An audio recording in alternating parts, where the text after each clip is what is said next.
Mardi, c'était la première conférence d'Apple, une keynote virtuelle. Pour en parler, Joël Pla, professeur d'innovation à Sciences Po, nous a rejoint. Vous êtes aussi un ancien d'Apple. Vous dirigez les Apple Store en France. Merci de nous avoir rejoints sur le plateau de Smart Tech. Merci à vous, bonjour. Alors, au programme, pas d'annonce de lancement mobile. Ça se fait plutôt en début d'année, au mois de septembre. Donc, qu'est-ce qu'on a appris avec cette keynote ? Alors, c'est vrai que les mobiles, c'est en septembre parce que c'est lié à la fin d'année et au business grand public. Le keynote de printemps est un peu plus orienté pro. Donc, du coup, iMac, iPad Pro, du soft, donc des produits qui vont aider à développer et à optimiser la version iOS 14.5. Donc, des produits aussi assez chers qui dopent le chiffre d'affaires d'Apple sur un moment qui est un petit peu moins grand public, justement, un peu moins volumique, peut-être. Donc, voilà. L'iMac, c'est intéressant parce que c'est le retour du produit fétiche de Steve Jobs. Oui. En 98, les iMac G3 sont lancés par Steve Jobs. Et en fait, c'est vous savez, les iMac, on appelle ça les bonbons, avec des gros tubes cathodiques de toutes les couleurs. Et voilà, et donc ça, c'est le retour de l'iMac préféré de Steve Jobs. Mais cette fois, il fait 11 mm. Donc extra fin. Ça n'a rien à voir avec... Juste bluffant. C'est une merveille de technologie, parce que pour embarquer toute la techno qu'il faut pour faire fonctionner une machine comme ça, dans 11 mm d'épaisseur, c'est une prouesse. Qu'est-ce qu'on a découvert d'autre ? Alors, on a découvert quelque chose.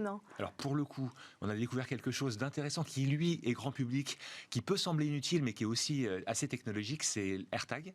Donc, c'est deux puces qu'on appaire en Bluetooth. Avec une technologie un peu plus complexe que le simple Bluetooth, parce que ça va chercher aussi l'ultra wideband, c'est-à-dire quelque chose qui permet d'avoir de repérer sur une carte, sur mon iPhone, l'endroit où peuvent être mes clés, mon sac à main, ou toute autre chose. Donc on les colle sur les objets. Exactement. Alors on le colle où on l'attache. Et alors petit truc rigolo, la version Hermès du porte-clés AirTag est déjà lancée. 449 €, oui. Alors que l'AirTag de base est à 39 €. Donc c'est quelque chose d'intéressant, c'est une technologie intéressante parce qu'elle vient chercher aussi sur cette logique d'Apple, Google qui ont voulu contribuer sur le tracking anti-Covid. Et donc c'était quelque chose d'utile. Ils n'ont pas toujours été compris et entendus. Et là on a un produit qui est un peu inutile, mais qui est quand même très techno parce que ça rend service. Et c'est surprenant quand même qu'Apple se lance dans ce genre de produit. Alors oui et non. En fait, depuis 4-5 ans, Apple développe l'activité accessoire hors device habituel, iPhone, Mac, iPad. Et cette activité, elle est non seulement, elle finit par peser 25 à 30% du business, de même que les services ont été beaucoup développés par Apple depuis quelques années. Et puis cette activité est ultra rentable. Et puis ultra valorisé par les investisseurs et les actionnaires, parce que c'est quelque chose qui renouvelle la dépendance à l'iPhone, qui est la grosse problématique de Tim Cook depuis la disparition de Steve Jobs. Alors, est-ce qu'on peut avoir un mot sur les softwares ? Vous en avez parlé. La plus grande, la plus belle annonce côté software, c'était quoi ? Alors... le soft sur ce keynote a été omniprésent, mais pas de façon très directe.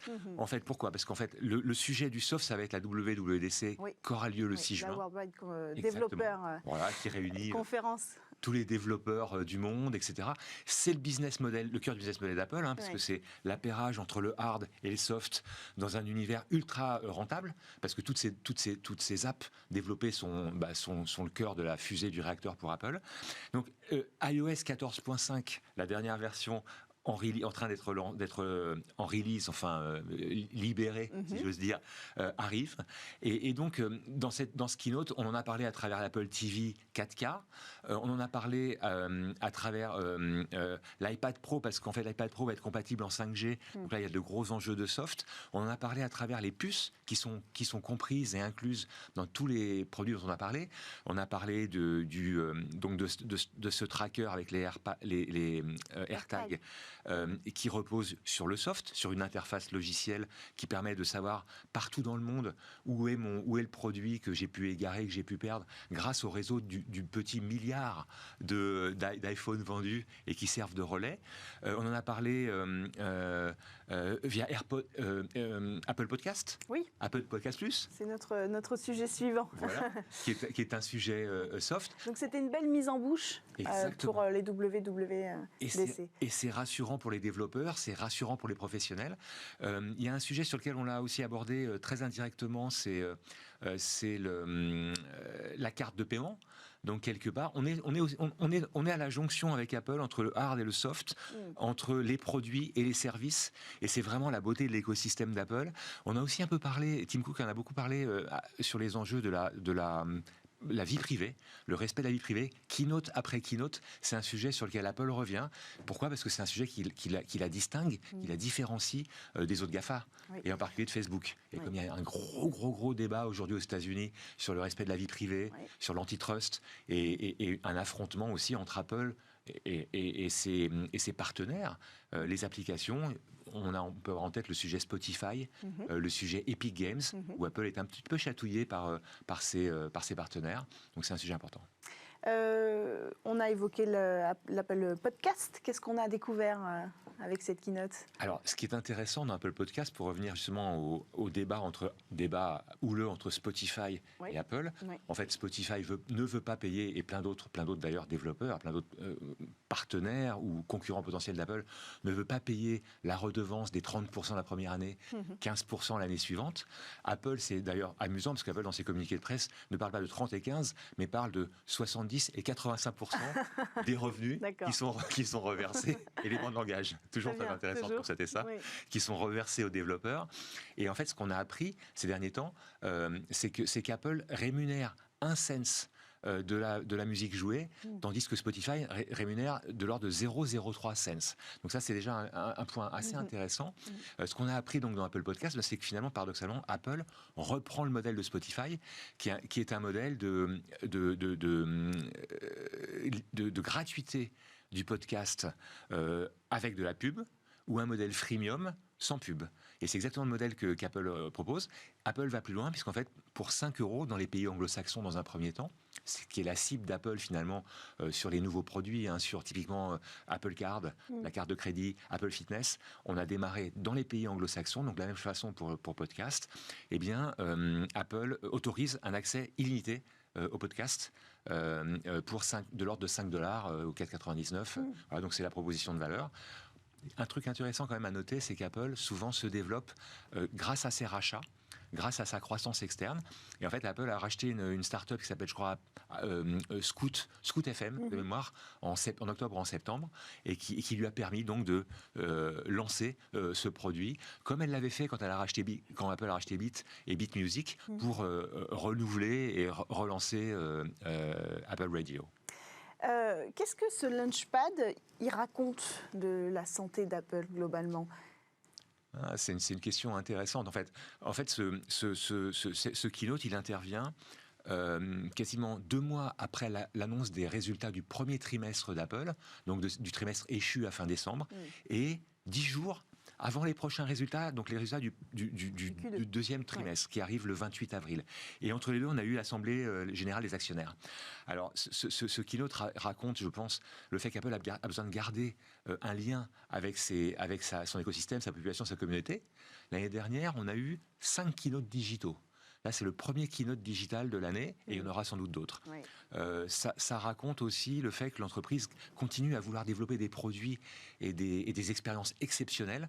C'est vrai que c'est un keynote qui est hyper léché en réalité virtuelle, en réalité mixte. Oui, parce qu'on n'en a pas parlé de cet aspect virtuel du keynote, mais c'était réussi. Magnifique, c'est le printemps. Tim Cook se promène dans Menlo Park, le campus, les végétaux sont en fleurs.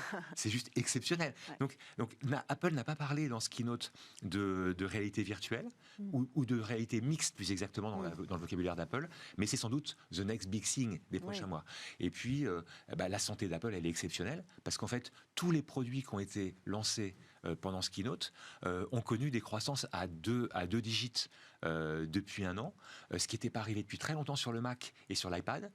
Ça marchait plutôt pas mal pour l'iPhone, mais même l'iPhone, alors on n'a pas parlé de l'iPhone mauve, qui a été lancé aussi pendant ce keynote, c'est un petit clin d'œil, mais ça traduit la santé d'Apple, et en particulier sur l'iPhone, parce que l'iPhone 12 5G, c'est un succès interplanétaire. 90 millions d'unités vendues en 4 mois, et à noter, Apple a repris la première place sur le dernier trimestre des fabricants mondiaux de téléphones, dépassant Samsung. Et sur le cumul annuel, Apple est en passe de reprendre la deuxième place face à Huawei, qui bien sûr a eu des problèmes par ailleurs. Donc ça raconte vraiment la santé économique et du modèle d'Apple, qu'on dit morte depuis longtemps. Oui. Enfin, ça reste quand même la compagnie à Pourtant, ça fonctionne. 2200 milliards de capitalisation boursière, quoi. Oui. La première à avoir crevé les 1000 milliards, les 2000 milliards, et là les investisseurs disent, et les analystes disent, les 3000 milliards pour l'année prochaine. Bon, ce sera le mot de la fin, cette perspective. Merci beaucoup Joël Plat, professeur d'innovation à Sciences Po, d'être venu sur le plateau. Je rappelle aussi que vous étiez en charge des Apple Store en France. On poursuit quant à nous avec le Tech Talk du jour.